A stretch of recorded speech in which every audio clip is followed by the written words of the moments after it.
Dealing with behaviour in private classes with kids is much different to when you're teaching a large class at school. But while there's a whole lot of advice out there for behaviour management, not much of it is for private classes specifically. I'm Will from Enchanted ESL, and this is my approach. I went through teacher training in the UK to become a primary school teacher, but when I became a private tutor of English here in Spain, I learned that you have to do things a little bit differently. Now, with years of experience, I've figured out these 7 steps for getting private students to behave like little angels. Number 1. Find the line.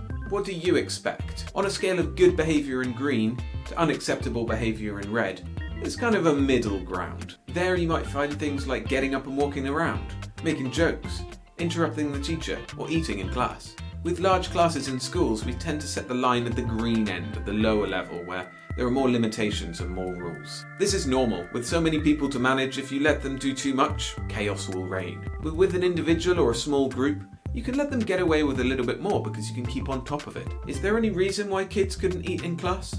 And do they have to sit on their chairs perfectly and properly all the time?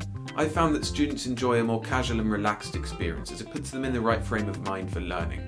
But on the other hand, if you let them get away with too much, you run the risk of losing their respect and things getting out of control.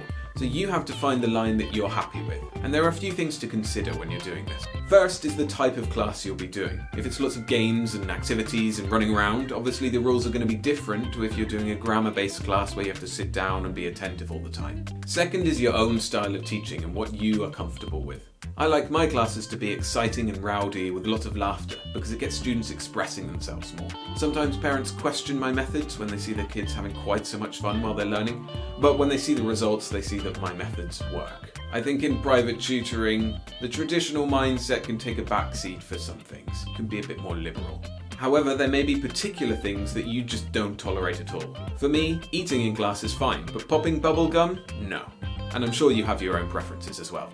The third thing relates to specific location. Different parts of the world have different cultures and different expectations for behaviour. Something you think is completely unacceptable might be fine in another country, and something you think is perfectly alright might be really taboo there.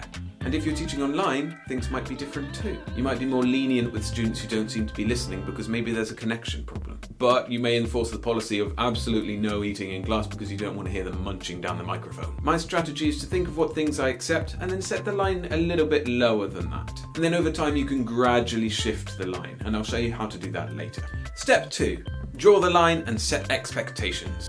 In this step, you tell students what is acceptable and what isn't. You should do this as early as possible, ideally in your first session with them. And even better, if your students are old enough and mature enough, you can get them to be part of the process. This won't work with beginners who can't express themselves very well, but it's a great way of giving students agency. And kids are pretty good at coming up with lists of rules for themselves, usually based on what they do at school. But we're not actually making lists of rules. We don't want to do that at all.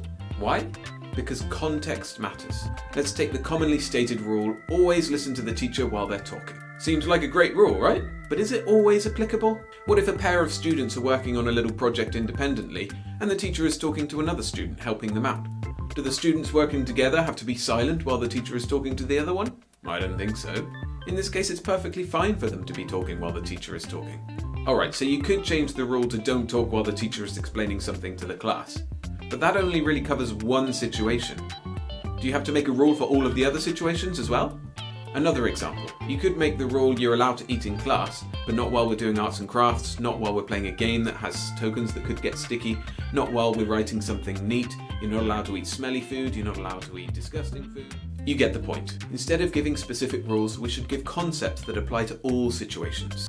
For example, respect to the teacher and your classmates. You should respect the teacher by not talking while they're explaining something, and you should respect your classmates by not eating smelly food. Using these concepts, students apply their common sense a little bit more, and you don't need to make a massive list of rules that people won't remember. The best way of expressing these concepts is with what I call the perfect pyramid. You can give it filled out to the students already, or you can build it block by block from the bottom and get the students to give their input and their ideas and their examples of each concept. I like to start with respect because I think it's the most foundational one, and we've kind of covered that already. Respect your teacher, respect your classmates, just be respectful in general. Relax. This isn't about putting your feet up and being lazy, this is about creating an atmosphere of low pressure. So this involves encouragement and avoiding mocking people for making mistakes, so they feel confident expressing themselves in English. In English, especially speaking, you don't want a stressful environment. Refocus is all about controlling emotions. My classes get a little bit wild, a little bit crazy, but my students know that they can't go too far, and at some point they have to bring it back down and be calm again. The next level seems like a mistake because it's repeated, but it's actually a very important point. I expect all my students to speak English all the time. Okay, the younger ones and the beginners not so much, but all of my students of a certain level, we always speak in English. And if they aren't speaking in English, then they should, well, speak in English. This always gets a little bit of a laugh, but it gets the message across. The apex of the pyramid is fun. If students put in all of the blocks and all of the work to get to that level, they're certainly allowed to have a good time. You can download a copy of The Perfect Pyramid for free from my website, enchantedesl.com. Just look in the description below. Step 3. Hold the line. Be consistent with enforcing your expectations. Your students will cross the line. Either unknowingly or on purpose, they will do it, and it's perfectly normal. You didn't cover every possible situation when setting expectations, so there'll be some grey areas where students aren't really sure what's acceptable and not. Let's say one student starts chewing gum in class. Is that crossing the line? For many teachers, yes, and although it's not an explicit rule, it comes under the category of respect. If you're chewing gum, you're making sounds, you're making it a bit unpleasant for the other students in the class. So especially in your early classes with a group, there'll be situations where you have to apply the perfect pyramid to specific situations and just let them know what's going on. This helps students find where the line is. Now listen carefully, because this is the most important thing in the whole video. Always be consistent. If a student gets away with something in one class, but then in the next session you crack down on it, they're going to get confused. Why is it different this time? They thought they knew where the line is and they weren't crossing it, but now you're telling them they've crossed the line. What's that about? You're suddenly changing what's acceptable and what's unacceptable, and that's very frustrating. Worse, if you enforce a rule on one student but then not on another, they'll think you're playing favourites. By being inconsistent, you undermine trust, and trust is vital in behaviour management. The result is students will either close up and stop expressing themselves because they're too afraid of doing something wrong, or they'll stop caring about your rules. And if that happens, you're in big trouble. Instead, if you always react the same way to the same situation, students will feel comfortable that they know they're not crossing the line. They'll feel safe and they'll trust you. Some students will cross the line again, that's for sure, either just to test it's there or just to provoke a reaction from you because they're bored. Either way, hold the line, remain consistent. But what exactly should you do if students do cross the line? What should your reaction be? And that's where step 4 comes in. Explain and try not to punish. In many schools there's a disciplinary system in place, with punishments for increasingly bad behaviour or repeated behaviour. Don't do this.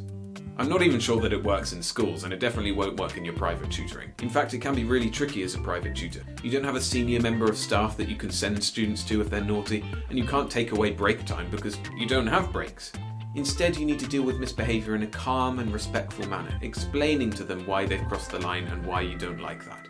Don't get angry, avoid shouting, and just let them know how their behaviour doesn't fit with the perfect pyramid, which you can refer to again. For most students, this is enough. They either didn't know what they were doing was wrong, or they were just testing your limits to see what your reaction would be. Creating confrontation and a big drama kind of motivates students who like the attention to do it again and again. And if things do get too much, go back and have a little session looking at the perfect pyramid and just treat it like a pep talk, not like a big telling off. You're working together to make the classes better. But let's say you have a student that just repeatedly crosses the line. You've explained to them so many times why it's wrong, but they just keep doing it. Or a student might do something that's totally unacceptable, like physical violence or just running out of the class and not coming back. As a private tutor, you're not really in a position to enforce any serious punishments. But there are a couple of things you can do. The first thing is, you can speak to their parents. For the majority of students, just the threat of you talking to mum after class and saying how bad they were is enough to reel them in. Be careful with threatening too much though. I recommend about 3 times. If you threatened, then you need to go ahead and do it. Otherwise students won't take you seriously anymore. And when you do speak to the parents, let them know exactly what happened and the kind of appropriate response you would expect. Otherwise they might overreact or underreact and the student gets punished for something that they didn't really do. But I wouldn't go ahead and tell them exactly what punishment they deserve. That's for the parents to choose. If you're unlucky, the parents won't be helpful at all. They'll defend their precious child, let it pass, or even blame you, the teacher. This isn't common, but it does happen, unfortunately. In these cases, you can try to work with the child to get to know them a little bit deeper, to understand why they're misbehaving and help them get through that. But sometimes it's just not possible. You're not a psychologist. If you can't get things to change, consider just stopping the classes. If the class is failing because of their poor behaviour and you can't sort it out with the parents or by talking to them, what's the point in continuing?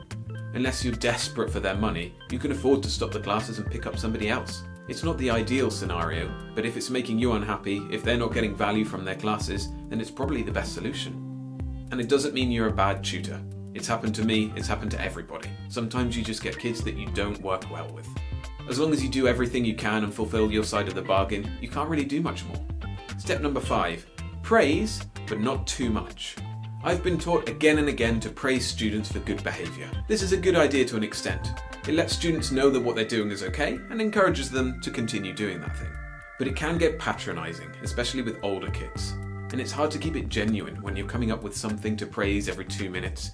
It's not really real. Saying, "Well done, you're sitting quietly and listening," loses impact if you do it too much. They should be doing that anyway, not doing it in the hope that you'll give them some nice words and a smile.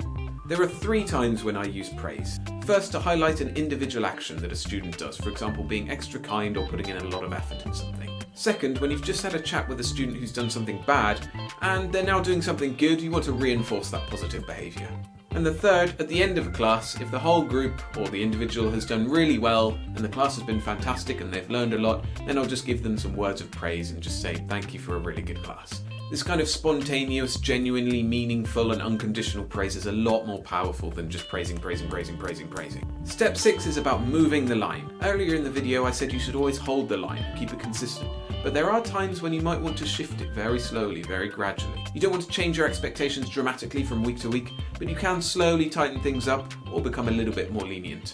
The key is to do it deliberately and gradually. If students continuously push and test the line just a little bit over each time, you can tighten things up very slowly, and then if they continue crossing the line, then really their behaviour hasn't changed from what it was before. In fact, it's mostly got better. I don't like doing this because it takes away student agency. That's why I usually start the line a little bit tighter, and then if I learn to trust them, I can release it a little bit more. If you have students that don't cross the line all the time and you can trust them to have a little bit more freedom, you can gradually, slowly increase what they're allowed to do. As long as you don't go into the realms of unacceptable behaviour, your students will thank you for the greater freedom and they'll be more engaged in your classes. Just make sure not to change too much too fast. If you suddenly make a big change and then you have to correct, then students are going to get confused and you lose that consistency. Step number 7, use preventative strategies. The best way to avoid misbehaviour in your classes is to make them so engaging and so fun that students don't even think about misbehaving. When students are bored, frustrated and uncomfortable, that's when they start to play up. But if they're excited and progressing and seeing themselves getting better at English, that's when they'll play by the rules. Now this does not mean you turn your classes into playtime. Far from it. In fact, if you let your students just do whatever they want in free time, they'll lose all respect for you and you won't get anything done at all. Not to mention that the parents will start questioning you, thinking, what is my student actually learning? What am I paying for? But if students and parents see the value of your classes while they're having fun, then the behaviour problems will disappear. When kids want to be there, you have the power of being able to reward them for continuing good behaviour by giving them more amazing classes, or you have the subtle threat of taking that away. Now, you don't want to threaten this explicitly, at least not very often. Students and parents will understand that they're getting a really good deal and they won't want to lose it. They will know that misbehaviour might get them booted out and they'll lose that fantastic teacher. So all you have to do is deliver powerful, engaging classes every time and things will be fantastic. Easy, right? Well, it's not actually as hard as you might think. At first it can be tricky to find the balance between fun and chaos, but if you use the tips in this video, start it off more restrained and then get some really good activities and games and slowly begin to trust them more, you'll be there in no time. And you can find those quality games and activities here on this channel and on my website. If you sign up to the Enchanted ESL newsletter, which is free by the way, I'll send you lesson plans, games, role plays, all sorts of fun things. Link is in the description below along with the link to the perfect pyramid. But for now, I've been Will from Enchanted ESL wishing you all the joy and success in your English teaching. See ya!